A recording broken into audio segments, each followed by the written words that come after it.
Caixa Econômica Federal anunciou o lançamento de linhas de crédito destinadas a pescadores artesanais, enquadrados no Programa Nacional de Fortalecimento da Agricultura Familiar. Segundo o banco, os juros praticados serão de 3% ao ano, bem abaixo da taxa básica de juros, a Selic, que está em 9,25% ao ano.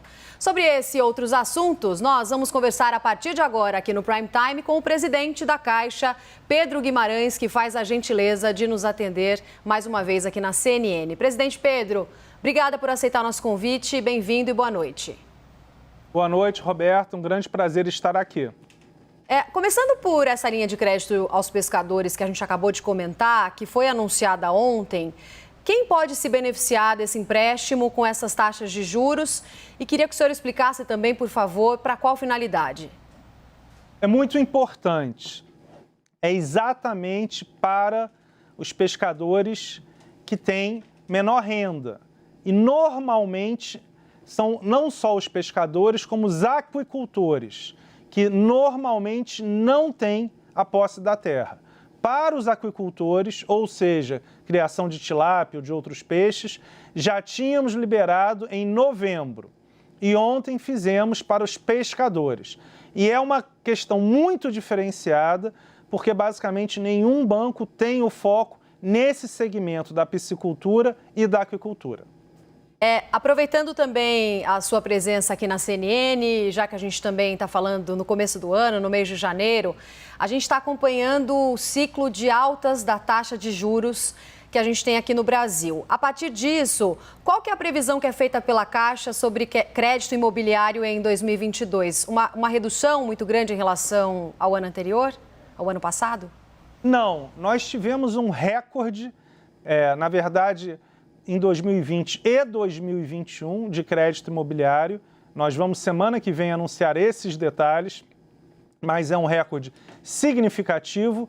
E aquele aumento que nós fizemos na taxa de juros há uns 2 meses atrás, no crédito imobiliário, ele já refletia este aumento esperado, porque o seu ponto é muito importante. Nós olhamos a curva de juros futura de 8 anos, o DI futuro de 8 anos, que chegou a 12,5%, hoje está em 11,3%, ou seja, na verdade já houve uma redução de mais de 1% em relação ao momento mais tenso desse mercado e, por consequência, nós não temos nenhuma expectativa de aumento de taxa de juros e, mais do que isso, esperamos crescer em 2022 pelo menos 10% do crédito imobiliário. Então, em 2022 devemos crescer mais 10% e as taxas não têm nenhuma expectativa de aumento, porque já houve isso há 2 meses,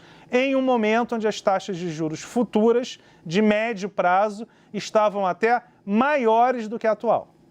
Sim, presidente Pedro, nosso analista de economia Fernando Nakagawa tem perguntas para o senhor também. Vem, Naka. Obrigado, Roberta. Presidente, queria ouvir, então, o senhor estava falando sobre a precificação do crédito e essa atualização que a Caixa fez há algumas semanas, há 2 meses, como o senhor mencionou. Se a gente olha para as taxas médias praticadas que são divulgadas pelo Banco Central, a Caixa, por exemplo, em crédito pessoal não consignado, tem um juro bastante parecido com os pares privados, outros concorrentes nesse mercado que é bastante competitivo. A mesma coisa acontece com outras linhas de perfil mais comercial. A Caixa tem acompanhado os movimentos de outras instituições que têm subido o juro, porque o custo de captação, como o senhor mencionou, tem subido. Não haverá mais aumento, a elevação de taxas para o consumidor, no caso do banco? Olha, nas taxas pessoais de cheque especial, a Caixa é o menor tanto para a pessoa física quanto para a pessoa jurídica, mas certamente com uma análise matemática. Várias das linhas que você falou não são foco da Caixa Econômica Federal. O foco da Caixa principal é o crédito imobiliário. E exatamente como nós fazemos ajustes olhando para a taxa de juros de médio prazo, nós só teremos ajustes se essa taxa DI futura voltar a subir. Como ela está, na verdade, no mesmo patamar e um pouco abaixo de 2 meses atrás, não há necessidade. Além disso, você vai lembrar bem, nós temos 4 taxas de juros. Uma pré-fixada, que não teve muito demanda, mas é o que hoje seria melhor, ao redor de 8,5%. Uma corrigida pelo ATR mais um spread, que foi essa que aumentou. Outra pelo IPCA, pela inflação, que nós chegamos a ter 1/3 dos novos créditos por IPCA, hoje é basicamente 0 dos novos créditos. E a última com o funding da poupança. Este funding da poupança também teve uma redução. Quando eu falei, a gente anunciou há 2,5 meses atrás, 3 meses, houve uma redução do spread, porque era poupança mais 3,35% e hoje é poupança mais 2,5%. Ou seja, para ser bem objetivo, não esperamos aumentos das taxas de juros de médio prazo, porque já fizemos, e esperamos um aumento de pelo menos 10% no crédito imobiliário deste ano, mais um recorde histórico da Caixa Econômica. Presidente, em 2019 a Caixa foi foi numa ação bastante forte de lançamento desse crédito que o senhor mencionou, crédito imobiliário atrelado à inflação. Desde então, o cenário para a inflação mudou radicalmente. A gente teve o IPCA do ano passado em 10%. Como é que está se comportando esta carteira? Porque o mutuário, ao perceber um aumento de 10% na parcela do financiamento imobiliário, pode ficar numa situação financeira um pouco mais complicada. Está tendo muita inadimplência nessa carteira? Os senhores têm oferecido renegociação desse tipo de crédito atrelado à inflação, crédito imobiliário?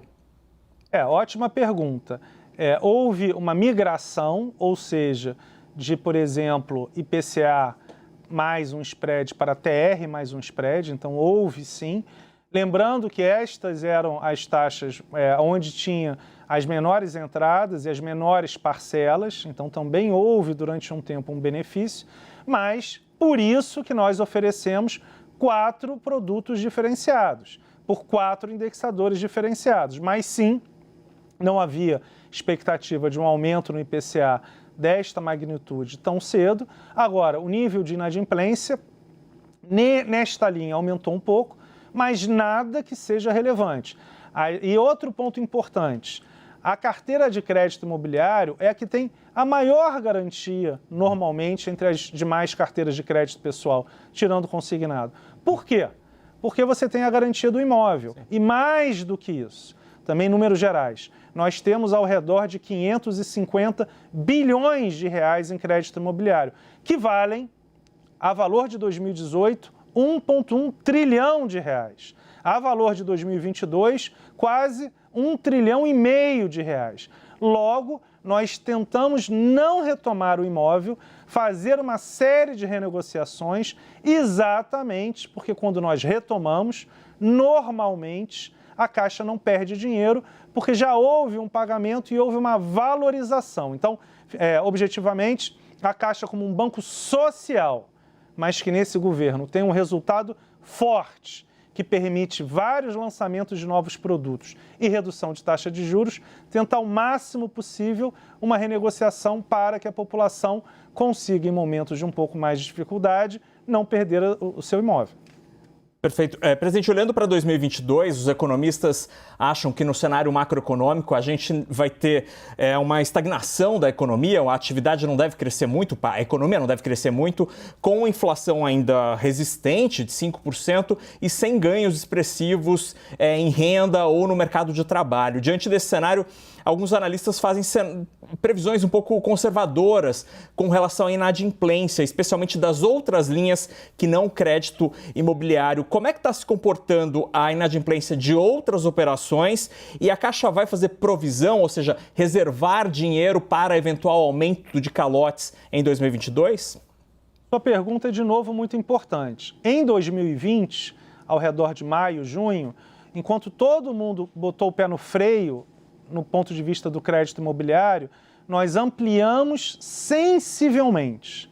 Aquele foi um momento importante, porque na nossa visão teria desorganizado o setor, e hoje nós estamos com uma inadimplência muito próxima de 2019, ou seja, naquele momento foi muito acertado e demos pausas para 2,5 milhões de famílias. Naquele momento, sim, havia uma sensibilidade muito grande, porque nós tínhamos basicamente metade da nossa carteira pausada.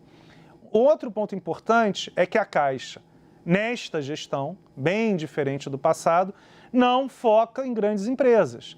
O nosso foco é micro e pequenas empresas, onde temos muita garantia pela linha do Pronamp e pela linha do FAMP. Tanto que aí a gente não vai perder dinheiro.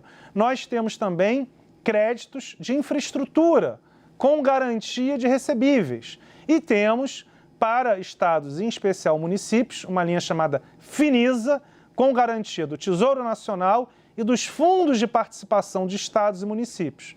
O que eu quero dizer com isso? Mais de 90% da carteira de crédito da Caixa Econômica Federal tem garantia real ou garantia de imóveis ou do Tesouro Nacional.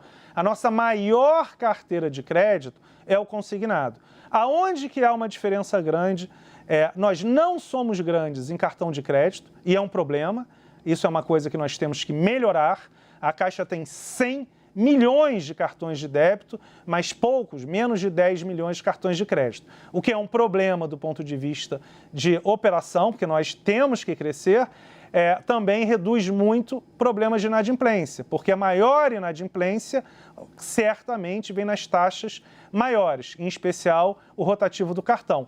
Em grandes empresas também há possibilidade. Então, como nós somos pequenos hoje, éramos grandes e a Caixa perdeu bastante dinheiro no passado por causa dessa operação de grandes empresas. Desde janeiro de 2019, não fazemos novas operações com grandes empresas. Então, hoje, o retrato da carteira de crédito da Caixa Econômica Federal é muito forte, saudável, e nós não vemos necessidade relevante de aumento de provisão. Pelo contrário, como eu falei com vocês, a operação de crédito imobiliário continua forte e nós vemos mais um recorde neste ano com demanda muito forte, em especial em relação a 2021 e 2020. Vamos seguir acompanhando como será o ano, então. Presidente Pedro Guimarães, obrigada pela entrevista, mais uma vez, ao vivo, aqui com a gente na CNN. Muito obrigado. Obrigada, Naka. Até já.